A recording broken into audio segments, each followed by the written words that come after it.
इसी साहब को सब मुसलमान मिलकर एक बार वोट दे दो और छोड़ दो जंगल में इस सारे शेर को लड़ने दो। सांसद विधायक जीत जाने के बाद चले जाते हैं ना, कहाँ चले जाते हैं? कोई नहीं जाता। दूसरे पार्टी। अरे छोड़िए ना, किसके नहीं जा रहे। इन्होंने कहा सेकुलरिज्म को बचाना है तो आपको इस बार कांग्रेस को ही जिताना है। कांग्रेस को दिया सपोर्ट, सपा को दिया सपोर्ट, बसपा को दिया सपोर्ट, आरजेडी को दिया सपोर्ट, टीएमसी को दिया सपोर्ट, जेडीयू को दिया सपोर्ट। आप 20 सांसद जिता दीजिए ओवैसी साहब का, 1 मिनट टूट के जाएगा। कौन जीतेगा कौन हारेगा उससे हमें मतलब ही नहीं है, हटाओ, बहुत हो गया ये ड्रामा। इस बार सब मिलकर वोट डाल दो ओवैसी साहब को। करेंगे मदनी साहब ये ऐलान, करेंगे बुखारी साहब ये ऐलान, करेंगे इमारत शरिया ये ऐलान, करेंगे बड़े बड़े उलमा ये ऐलान। जैसे मोदी जी कमजोर पड़ रहे, इस बार मोदी जी बहुत कमजोर है, मैं कह रहा हूं, ये मैं अंदर की बात बता रहा हूं, मगर मोदी जी को मजबूत ये लोग कर देगा। ये सूबू गाने लग गया, कांग्रेस का गाना गाने लग गया। 2024 के चुनाव में मुसलमान किस तरफ होगा? क्योंकि लोग कह रहे हैं कि जिस तरफ मुसलमान उस तरफ उनकी सरकार। करवट बदलेगी तो किस? नहीं, ये धारणा तो अब समाप्त हो गई। 2014 के बाद ये धारणा समाप्त हो गई कि जिस तरफ मुसलमान उसकी सरकार। वो इससे पहले ये बातें कही जाती थी और मुसलमान ही बढ़ चढ़ कर बोलते थे और मुस्लिम रहनुमा ही ऐलान करते थे, जैसे चांद का ऐलान करते थे। तो जब मन में आता था, मगरिब के वक्त ना निकला तो ऐशा के वक्त भी निकाल दिया, ऐशा के वक्त ना निकला तो एक जमाने में हम लोग बचपन में देखा था, फजर की नमाज के बाद भी ऐलान हो गया कि भाई हो गया चांद, भाई गांव में लाठी चले तो चले, नमाज तो पढ़नी ही पड़ेगी। वो सब कुछ ये करते थे। तो ये इलेक्शन में भी वही काम करते थे। कभी कश्ती नूह भी बनाया गया इस मुल्क में अटल बिहारी वाजपेयी के हिमायत में। आपके जहन में नहीं होगा, उस वक्त आप शायद पढ़ रहे होंगे। हालांकि उस वक्त हम भी बहुत एक्टिव नहीं थे, लेकिन एक कश्ती नूह बनाया गया था, ऐलान किया गया था अटल बिहारी वाजपेयी जी के पक्ष में। ऐलानात हमारे यहाँ होते थे और कहीं नहीं होते थे। दलितों में जो है पॉलिटिक्स हुआ। कांशीराम आए, दलितों को कहा कि वोट अपना एक जगह लाओ मेरे तरफ और अपना सारा वोट इधर लाओ, ठीक है, हम व्यवस्था बदलेंगे, हम हिस्सेदारी दिलाएंगे, हम तुम्हें वो जगह दिलाएंगे जिस जगह के तुम हकदार हो, तुम्हारे साथ जो भेदभाव है, छुआछूता, हम उसको खत्म करेंगे, तुम्हारी ही सरकार बनाएंगे। और उसमें वो कामयाब हुए। जब पिछड़े आए तो लालू यादव ने कहा आ जाओ सामाजिक न्याय के बैनर के तले, हम करेंगे सब काम। और लालू ने सब काम करना शुरू किया, मुलायम सिंह ने भी सब काम करना शुरू किया। ये सिलसिला चला। लेकिन मुसलमान क्या किया? मुसलमान शुरू से कभी ये नहीं कहा कि तुम सब एक होकर, ठीक है, अपनी ताकत बनाओ और हम अपना जो हमारा वाजिब हक है वो हम लेंगे ना। प्रशांत किशोर तो कह रहे हैं वाजिब हक लेने की बात इन्होंने नहीं की। इन्होंने कहा सेकुलरिज्म को बचाना है तो आपको इस बार कांग्रेस को ही जिताना है। फिर कांग्रेस ने वो मन मुआफिक अगर डीलिंग नहीं हुई, सरकार बन गई, तो अगली बार सेकुलरिज्म कांग्रेस का। आपको याद दिलाता हूं, बूढ़े पुराने अगर देख रहे हो व्यूवर, यही हमारे जो ऐलान वाले ग्रुप हैं। मैं नाम लेने में कभी कभी सोचता हूं किस किस का नाम लूं और किस किस को छोड़ूं। तो ये ऐलान वाला जो गैंग है, ये कांग्रेस के खिलाफ वैसा ही ऐलान करवाया था एक जमाने में जैसा भाजपा के खिलाफ अब हो रहा है पिछले चुनाव में। अब तो थोड़ा बंद हो गया, अब डर, अब मोदी जी ने धमकाना शुरू कर दिया, कोई ऐलान नहीं करता है। अगर ऐलान करोगे रात में छापेमारी हो जाएगी। पैसा भी तो बहुत कमा रखा है ना, तो अब ऐलान नहीं हो रहा है। मैं इसके लिए बधाई देता हूँ मोदी जी को, कम से कम ऐसे लोगों को धमका धमका के सीधा रखिए, वरना ये बहुत शैतान है। इन लोगों ने मुसलमान का बेड़ा गर्क कर दिया ऐलान कर करके। तो ये ऐलान करते थे, डीलिंग होती थी, कभी ममता के पक्ष में, कभी अखिलेश जी के पक्ष में, कभी मायावती के पक्ष में, कभी लालू यादव के पक्ष में ऐलान होता था। और ये ऐलान के साथ ये भी बात कहते थे कि हम ऐलान करेंगे और मुसलमान गोलबंद होकर वोट देगा और मुसलमान जिसे वोट देगा उसी की सरकार बनेगी। मोदी जी ने कहा अच्छा बेटा, तेरा ऐलान भी रुकवाता हूं और तेरा ये घमंड जो ये धारणा बन गई है ये भी तोड़वाता हूं। हमें चाहिए ही नहीं, एक को भी टिकट नहीं दूंगा, जा। लोकसभा में आपको पता है ना 2019 में भारतीय जनता पार्टी ने कितने टिकट दिए मुसलमान को? कितने टिकट दिए मुसलमान को? एक भी नहीं। और मुसलमान को पूछा भी नहीं, कोई मौलाना को पूछा नहीं, किसी को गली में भी घूमने नहीं दिया प्रचार करने, और सरकार पूर्ण बहुमत की बन गई। तो अब करके दिखाओ ऐलान, माँ ने दूध पिलाया तो जितवा दो जरा कांग्रेस को।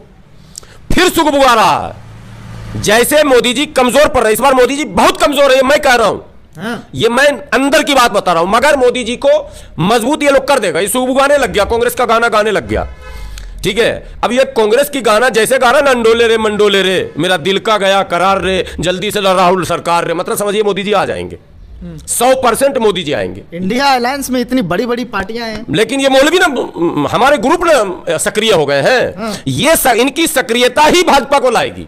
ये चैन से बैठेंगे, ये कह दें, सिरेंडर कर जाए कि भाई आप मेरे बगैर ही जो करना कर लो। एक चेहरे भी तो बदल रहे हैं ना सरवर साहब। इनको आज एक अपॉर्चुनिटी ओवैसी के रूप में मिला। ये अगर ऐलान ही करना है तो भैया सब मिलकर ऐलान करो, भाई छोड़ो, कौन जीतेगा कौन हारेगा उससे हमें मतलब ही नहीं है, हटाओ, बहुत हो गया ये ड्रामा। इस बार सब मिलकर वोट डाल दो ओवैसी साहब को। करेंगे मदनी साहब ये ऐलान, करेंगे बुखारी साहब ये ऐलान, करेंगे हमारा शरिया ये ऐलान, करेंगे बड़े बड़े उलमा ये ऐलान? नहीं करेंगे तो ये शिकायतें 1000 कर देंगे। उनकी ओवैसी साहब बी टीम है तो सी टीम है, डी टीम। अरे एक बार बी टीम को पकड़ के ए टीम बना के तो दिखाओ आप आगे तो आ जाइए। ये तो नहीं करेंगे तो ये सुगबुगाह रहे कांग्रेस की सरकार बनाने। मतलब जितने इनकी सुगबुगाहट तेज होगी, भारतीय जनता पार्टी का ग्राफ ऑटोमेटिक फिर बढ़ जाएगा। इसलिए मैं तो आपके चैनल के जरिए अपील करता हूं, अल्लाह के वास्ते अब इस कौम को बख्श दीजिए, अब इनको खुद फैसले लेने दीजिए। जिसका मन करे ओवैसी साहब की तरफ जाए, जिसका मन करे कांग्रेस की तरफ जाए, जिसको जो पसंद आए वो करे, जिसका मन करे भाजपा में भी जाने दीजिए, रोकिए मत। और रोकिए तो फिर एक जगह डाल के भी दिखाइए। यही फार्मूला अब तक बचा रहा। सारे फार्मूले आजमा लिए गए। कांग्रेस को दिया सपोर्ट, सपा को दिया सपोर्ट, बसपा को दिया सपोर्ट, आरजेडी को दिया सपोर्ट, टीएमसी को दिया सपोर्ट, जेडीयू को दिया सपोर्ट, डीएमके को दिया सपोर्ट, एआईडीएमके को दिया सपोर्ट। वो केरला में जितनी पार्टियां थी उसको, लेफ्ट को यूडीएफ, एलडीएफ जितने थे सबको सपोर्ट किया, टीआरएस को किया सपोर्ट, सब करके देख लिया। भाजपा को भी एक जमाने में किया सपोर्ट। बताया नहीं, अटल बिहारी वाजपेयी के टाइम में बुखारी साहब का ऐलान हुआ था, बाज़ाफ्ता। हाँ, बाज़ाफ्ता ऐलान हुआ था कि दिया जाना चाहिए और वाजपेयी हिमायती कमेटी बनाई गई थी। तो वो सब फार्मूले हो चुके हैं, एक ऐलान नहीं हुआ कि ओवैसी साहब को सब मुसलमान मिलकर एक बार वोट दे दो और छोड़ दो जंगल में इस सारे शेर को लड़ने दो। ठीक है, सब शेर को लड़ने दो, जो होगा परिणाम देखा जाएगा। एक बार आर पार दे दो ओवैसी साहब को, खेल खत्म करो ना भाई। एक बार ये फार्मूला आजमाने में क्या परेशानी है? उनके सांसद विधायक जीत जाने के बाद चले जाते हैं ना, कहां चले जाते हैं? कोई नहीं जाता है दूसरे पार्टी। अरे छोड़िए ना, किसके नहीं जा रहे हैं? कांग्रेस के तो पूरी सरकार ही चली गई है मध्य प्रदेश में। तो क्या हो गया? कांग्रेस में तो मध्य प्रदेश में सरकार बनी थी ना भाई, तो पूरी सरकार खत्म हो गई, सब टूट के चला गया। भाजपा में जितने सांसद हैं अभी, उसमें से 100 सांसद ऐसे हैं जो भाजपा से गए, कांग्रेस से गए हैं। आपको पता है कि नहीं? हाल फिलहाल अभी उत्तर प्रदेश के कद्दावर नेता गए हैं। सोनिया गांधी के चहीते संजय सिंह थे, वो चले गए, पता है ना, वो राज परिवार। तो सब जा रहे हैं। अभी एक ब्राह्मण नेता बीच में, एक बड़ा चेहरा था उत्तर प्रदेश का कांग्रेस का, नाम मैं भूल रहा हूं, विजेंद्र महेंद्र पता नहीं क्या नाम, ब्राह्मण चेहरा थे, वो चले गए। तो इनके तो सब जा रहे हैं। तो फिर इनका जाए तो ठीक है, ओवैसी का चाटो चला गया तब परेशान हो रहे हैं। ओवैसी का जो चाटो चला गया, तब भी मैंने कहा था, आज भी मैं कह रहा हूं, वो टिकट बंटवारे में अख्तरुल ईमान साहब से गलती हुई थी। आप जो लोग काम करते हैं उसको टिकट देना सीखिए, बसपा वाला लाइन नहीं। उसको आप लाए थे तस्लीम साहब के साहबजादे को, आरजेडी, उसके खून में, रग रग में आरजेडी था। ठीक है, उस सत्ता से दूर परिवार रह नहीं सकता था। ठीक है, तो आपने टिकट दिया तो जाना ही था लौट के।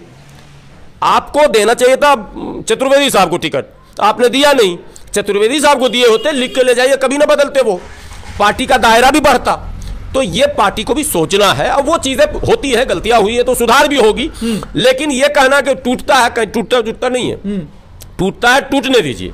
बसपा भी टूटी है, बिहार में बसपा हर चुनाव में जीतती है।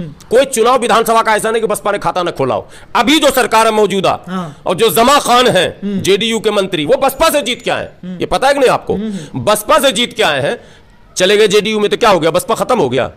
बसपा के 5 विधायक राजस्थान में जीते थे, कांग्रेस ने तोड़ के ले लिया। कोई बात नहीं होती है। इस बार भी बसपा खाता खोली, खाता तो खोल ली ना भाई। तो अब बसपा लड़ रही था, जम के लड़ी, बल्कि बसपा के लड़ने से ही कांग्रेस की कमर टूटी है, ये भी जान लीजिए। तो कुल मिलाकर ये सारे जो उदाहरण दिए जाते हैं कि टूट जाएगा, फला हो जाएगा, नहीं। आप 20 सांसद जिता दीजिए ओवैसी साहब का, एक भी न टूट के जाएगा। हाँ, और सरकार चाहे, गारंटी लेगा, हम गारंटी ले रहे हैं। 20 सांसद आप जिता दीजिए, और मैं कह रहा हूं सरकार चाहे भाजपा की बने, चाहे कांग्रेस की बने, चाहे इंडिया की बने, चाहे एनडीए की बने, भूमिका इस 20 सांसद की ऐसी होगी कि इसके बगैर कोई फैसले नहीं हो पाएगा। ये मैं बताता हूं, ऐसे हालात अपने आप बन जाएंगे। लेकिन मुसलमान इस फार्मूले को आजमा ही नहीं रहा। एक बार आजमा ना भाई, अरे सारे फार्मूले तो आजमा ही चुके हो, तो एक बार इसको आजमाने में क्या परेशानी है? सही बात है। एक बार आप भरोसा कीजिए ना ओवैसी साहब पे। भाई लोग कोई भी सामान खरीदता है तो एक बार तो कम से कम भरोसा करता है ना। अब आप घड़ी के तरह करें, पहले ही इस्तेमाल करें, फिर बाद में विश्वास करें, तो वो तो पहले इस्तेमाल कर लिया था कांग्रेस को, फिर क्यों अब कहीं पे विश्वास करने लायक है कांग्रेस? फिर भी आप कर रहे हैं। तो इसलिए जो विश्वास करने लायक है, कम से कम उस पर कीजिए। चैनल को लाइक, शेयर एंड सब्सक्राइब करें और बेल आइकन दबाना ना भूलें।